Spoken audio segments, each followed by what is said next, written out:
Ну, что бы дал удар Оришникам в политическом и в военном отношении он бы ничего не дал. У Кадырова и его клана много недоброжелателей. Но что это означает практически, мы Да. пока не знаем.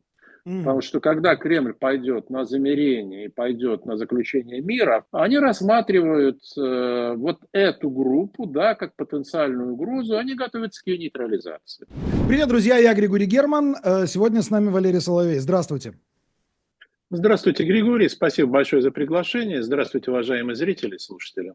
Спасибо, что согласились. Друзья, 6 раз вы сделаете небольшое движение пальцем, подписавшись, нажав на лайк и нажав на колокольчик на двух каналах, канал Валерия Соловья и YouTube канала ICTV.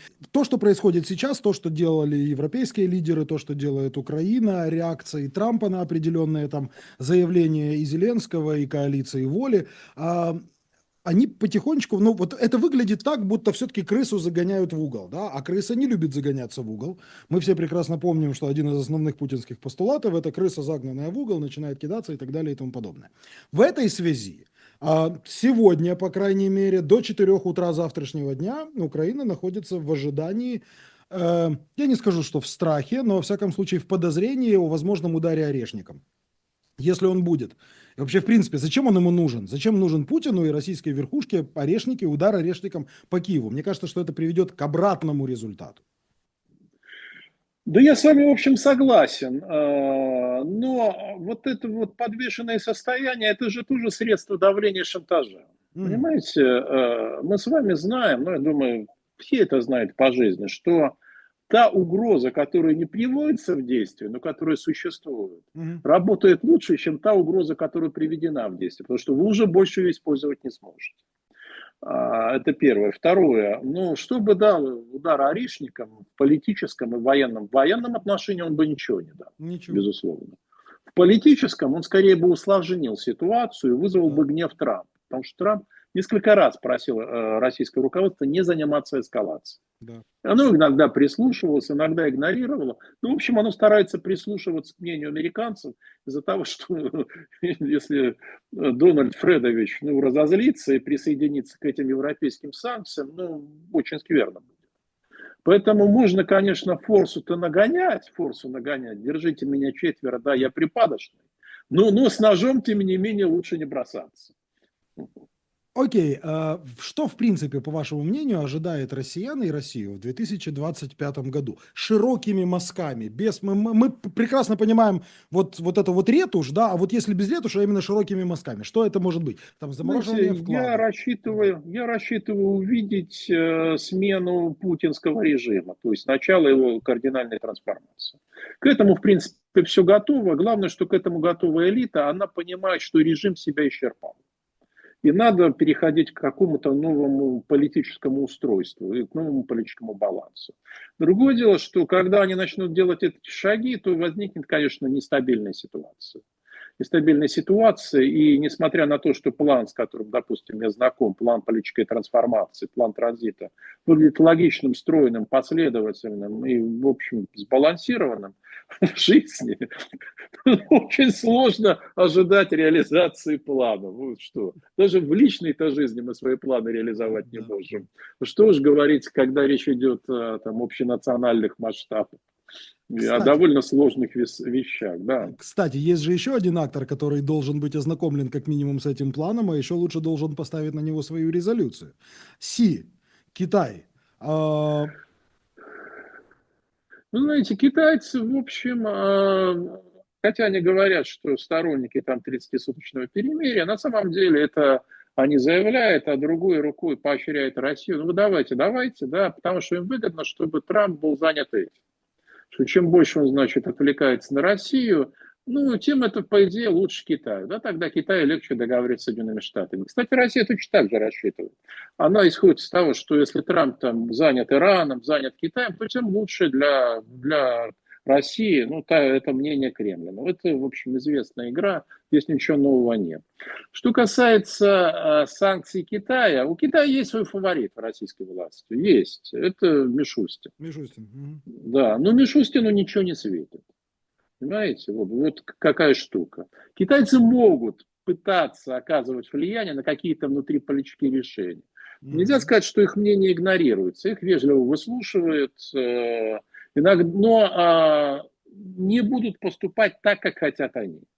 Потому что Россию, точнее, ну и Россию в целом, и Кремль тяготит зависимость от Китая. Очень тяготит. Мгм. Мгм. И это вполне понятно. Как вам вообще в принципе приезд Си Цзиньпина в Москву в этот раз? Потому что многие, опять же, таки говорят, да и в принципе это выглядело как попытка Си застолбить территорию, показать Трампу, что вас здесь не стояло, и в принципе а, обозначить свою территорию. Не, ну, Россия подчиненная позиция. То есть это Мгм. младший партнер по отношению к Китаю. Это первое. Второе. У Китая есть свои очень серьезные интересы в хороших отношениях с Россией. В Мгм. частности, эти интересы состоят в получении российского сырья, энергоносителя по бросовым ценам, а то вообще-то и бескплатно. Такие опыты тоже были, когда Мгм. Россия бесплатно поставляла гигантское количество нефтепродуктов Китаю, там, искупая свою вину перед китайским, или то, что Китай воспринял как вину российского руководства перед собой. И третье, как я уже сказал, ну, Китай пытается разыграть российскую карту. Ну, значит, вот в этих отношениях, которые он сейчас имеет с Евросоюзом, с Соединенными Штатами, как Россия пыталась бы, но у нее не получается разыграть китайскую карту. Поэтому есть взаимная заинтересованность. Китай пообещал России, что он будет стоять за ее спиной, он непременно поможет в случае введения санкций, вот этих вот самых санкций из ада. Мгм. В Кремле этому не верят. Не верят. Вот. Ну, на самом деле очень интересно, да, потому что вот когда говорили о санкциях, когда Байден вводил санкции, Китай их соблюдал, потому что, ну, собственно говоря, было что терять.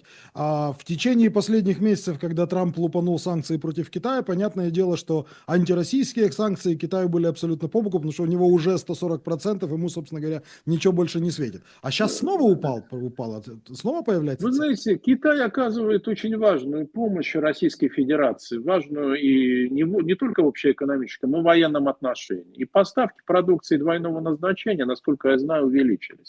Хотя они могли бы еще увеличиться, но Трамп сделал предостережение в свое время Китаю, что вот так нельзя. Потому что это для вас может плохо закончиться. Но вы правы, что если санкции введены, да, против, ну, точнее, экономические отношения застопорились, то вроде терять Да. нечего. Ну, вот они сейчас же начинают разблокироваться. Вот. Сейчас, причем, в общем, в пользу Соединенных Штатов. Соединенные Штаты добились того, чего они хотели. Да. Экономические отношения теперь можно разблокировать. Значит, Китай может вести тоже снова более уже сложную игру. Не столь прямолинейную или не Мгм. столь Мгм. односторонне ориентированную. Посмотрим, что из этого получится. Понимаете, огромное количество переменных. Все, путь наш во мраке. Ну, путь действительно в тумане. Очень многое зависит от человеческих эмоций. Очень многое. Потому что какие бы переговоры не были, считают, что это вот рациональные интересы какие-то, это люди. Переговоры ведут люди. Да. За переговорщиками стоят другие люди. Нельзя не учитывать массовые настроения, массовые эмоции. Даже Кремль их вынужден учитывать. Да, да, Вынужден, да. хотя он большей частью их игнорирует. Тем паче их не может не учитывать украинское руководство. Это же очень важные вещи, чрезвычайно. Хочется выглядеть все-таки успешной стороной, ну, добившихся максимальных успехов. И та, и другая сторона намерены объявить себя победителем, хотя победителя точно здесь не будет, это уже понятно.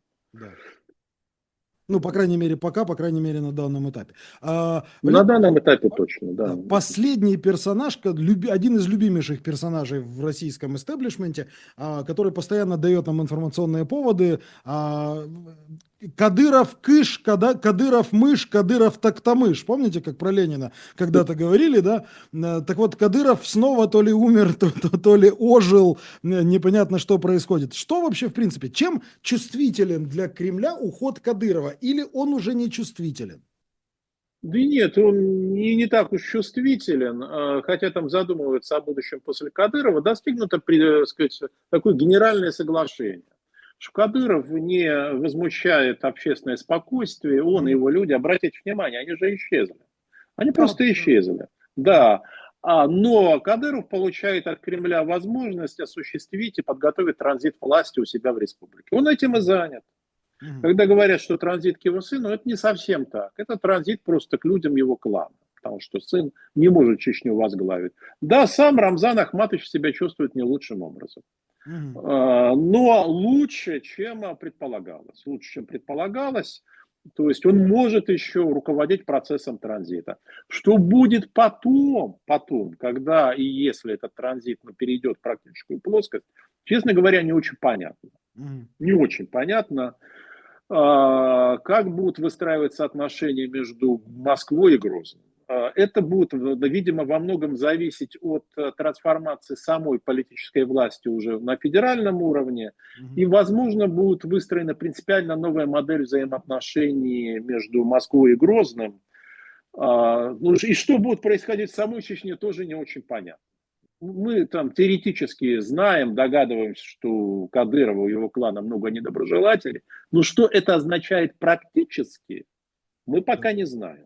Что будет реально происходить? Потому что политика – это вещь контекстуальная. Вот. Ну, я бы сказал, что возможность Третьей Чеченской войны, с моей точки зрения, минимальна. М, Почему? Баланс И в этом, сторон? в Москве в этом не заинтересованы, потому что у них другие цели и задачи. И, возможно, вообще модус взаимоотношений с Чечней изменится в будущем радикально просто.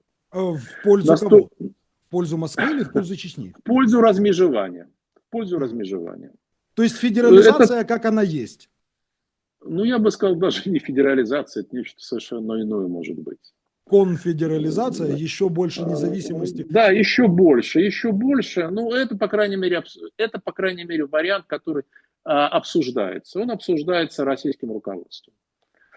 Это очень-очень важно иметь в виду. То есть повторение опыта 90-х годов кажется сейчас крайне маловероятным. Говорят, что Путин в случае завершения войны, в случае хотя бы даже перемирия, начнет постепенно терять вот этот свой ореол перспективного лидера в глазах элит, потому что слишком многие сейчас ощущают выгоду от войны. И я говорю сейчас не только о мегаолигархах, друзьях из кооператива «Озеро». Ну, эта ситуация все-таки не столь однозначна. Да, есть некоторые выгоды, богатые стали еще богаче, это чистая правда. Появился такой, его можно назвать военным средним классом, который быстро сойдет на нет после прекращения военных Мгм. действий. Заинтересован в продолжении военных действий Генштаб по своим причинам. Но в общем и в целом потерь гораздо больше, чем приобретений. Это первое. Второе. Есть общий план. План был составлен, план транзита еще в конце прошлого года. Он состоит в том, что человек, который считается Путиным, уходит на должность главы Конституционного суда и происходит передача власти. Мгм. А, Между перемириями и подписанием мирного договора, после мирного договора, этот вопрос еще остается открытым. Но так или иначе он должен уйти в этом году.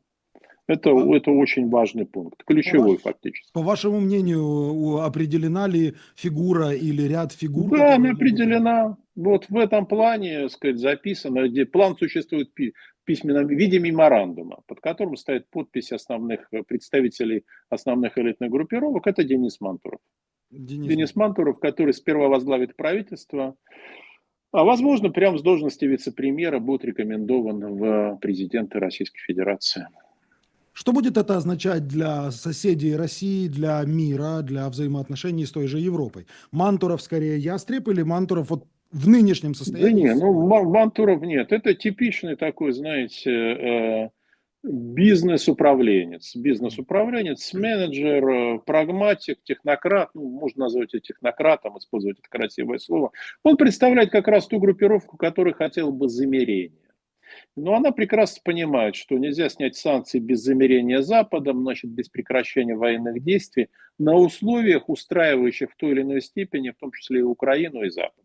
Мгм. Потому что упереться рогом и сказать, ну нет, мы будем там сопротивляться, за чей счет, понимаете, за Да, чей да, счет? да. Потому что могут ввести такие санкции, эти санкции сейчас готовятся, при которых российская экономика просто не выдержит. Или Ну, потребуют перехода в мобилизационный режим. Это мгм. тоже сейчас обсуждается, описывается. То есть помучиться, да, элита, может быть, и готова, но за счет российского общества. Сама бы она тоже не очень хотела мучиться. Ну, вопрос в том, как будут эти переговоры и будут ли достигаться компромиссы. Для российской элиты главное, чтобы стали снимать санкции. Это самое важное. Мгм. Американцы пообещали. Они пообещали снять свои санкции, но предложили о европейских санкциях договариваться с Евросоюзом. Мгм. Что, собственно говоря, вызвало раздражение? Вот когда мы с вами в начале были нашего разговора, вы спросили о позиции Евросоюза, да, вызвало раздражение то, что Евросоюз угрожает санкциями. То есть это Мгм. действительно воспринимается как ультиматум новыми. Если бы он, допустим, сказал, что ну, давайте вы пойдете на перемирие, и тогда мы обсуждаем вопрос о начале процесса постепенного ослабления и снятия санкций. Мгм. Ну, наверное, тогда бы к этому отнеслись иначе, мне так кажется. Мгм. Евросоюз, да, действительно занял ультимативную позицию, и, в принципе, можно понять Евросоюз, да, поскольку война, в отличие от Соединенных Штатов, происходит на его границах и на его практической территории.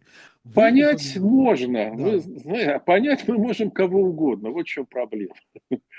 Задача в том, чтобы все-таки прекратить конфронтацию. Вот это сверхцель. И понятно, что прекратить ее на условиях победы одной стороны невозможно. Это просто не получается. Да, конечно, ну, это все сейчас уже понимают, на самом деле, но задача не только, мне кажется, прямо сейчас прекратить конфронтацию, но прекратить конфронтацию с перспективой невозможности ее возобновления в той или Это иной степени. правда. Это правда. Здесь нужны какие-то основательные гарантии, там, железные, стопроцентные. Я, правда, не очень понимаю, какие гарантии здесь могут быть. Я, кстати, не уверен, что членство Украины в НАТО было бы такой гарантией. Да, я тоже абсолютно не уверен в этом. Но Учитывая не нынешнее уверен. состояние НАТО, согласен Наличие с вами. собственных вооруженных сил первоклассных, Да. которые бы Э, поддерживали Западом, да, наверное, могло бы быть тут гарантией достаточной. Тут скорее движение должно идти по нескольким трекам. Создание украинской армии, создание европейских вооруженных сил, достаточных для того, чтобы отразить любую атаку со стороны России, но и трансформация самой России. Поскольку опасность, Безусловно. что Денис Мантуров, придя к власти через 20 лет, не превратится в нового Путина, как вы понимаете, она чрезвычайна.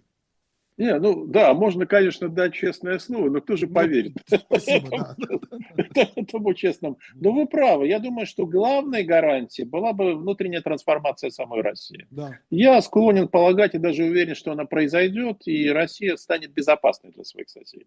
Но есть опыт, есть история. И причем это ведь не отдаленная история, да, это не то, что нам деды рассказывали, Да. а это то, что мы сами переживаем. Поэтому украинское общество, конечно же, будет всегда серьезное основание, ну, не только украинского, я скажу, там, общество стран Балтии, у поляков, в Да. общем, у тех, кто, да, пережил опыт взаимодействия с Советским Союзом и потом с Да. постсоветской Россией, всегда будут основания для недоверия. И на то, чтобы... Я вообще не уверен, что это недоверие удастся разрушить когда-нибудь. Я думаю, что оно будет постепенно, очень постепенно иссякать. Скорее всего, на это уйдут не годы, а могут десятки лет. После 3 месяцев взывания к совести россиян в 22 году у украинцев идиосинкразия на любое общение Да, со я своими прекрасно родственниками. понимаю. Я же сам это пережил. Некоторые из Да, моих украинских друзей, у нас связывают, знаете, отношения, ну, вообще 40-летние, да, 40-летние. Они прервали, откровенно написали, что мы общаться не можем больше. да. В общем, я прекрасно понимаю их. И недоверие, более того, и к государственной машине, вообще, в принципе, к государственному строю, к тому государству, которым сейчас является Российская Федерация. Но, опять же таки, слушайте, это То есть очень все интересная тема, на понятно. самом деле, очень глубокая, ее можно обсуждать бесконечно долго. Очень хочется от вас Абсолютно получить верно. инсайды по поводу того, что происходит нынче в России, поэтому Да, верну нас в этот трек. Вы упомянули о вот этом военном среднем классе. да. 50% людей, с которыми я общался, считают этот средний военный класс, условно нашим зрителям объясню, это майоры, полковники, младший генералитет армейский, который сейчас, я даже не говорю о военных промышленниках, а это именно вот этот вот кластер, который сейчас получает максимальные выгоды от войны не только в деньгах, но и в повышении собственной роли и значимости в российском нынешнем государстве. Так вот, половина говорит о том, что это мощный оплот Путина, а половина экспертов говорит, что наоборот это наибольшая угроза для Путина. Что по-вашему? Вы знаете, это не оплот. Это, я бы сказал, сторонники, не все, вот не все из этих категорий, которые вы перечислили, это сторонники продолжения военных действий. Но, тем не менее, они есть, да, присутствуют. Но здесь важно, как это Кремль воспринимает. Он воспринимает их как угрозу. Потому что когда Кремль пойдет на замирение и пойдет на заключение мира, а в Кремле знают, что заключить мир на условиях, полностью устраивающих Кремль, просто невозможно. Это не получится.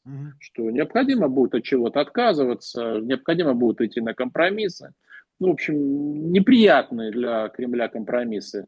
Они рассматривают вот эту группу, да, как потенциальную угрозу, они готовятся к ее нейтрализации. Нейтрализовывать ее будут двумя способами. Значит, как только будет заключен мир, начнутся аресты в Генштабе. Эти аресты были отложены. И только не надо думать, что причина этих арестов будет та же, что аресты в Минобороны. Минобороны – это были имущественные преступления. Причем колоссальных размеров. Просто колоссально.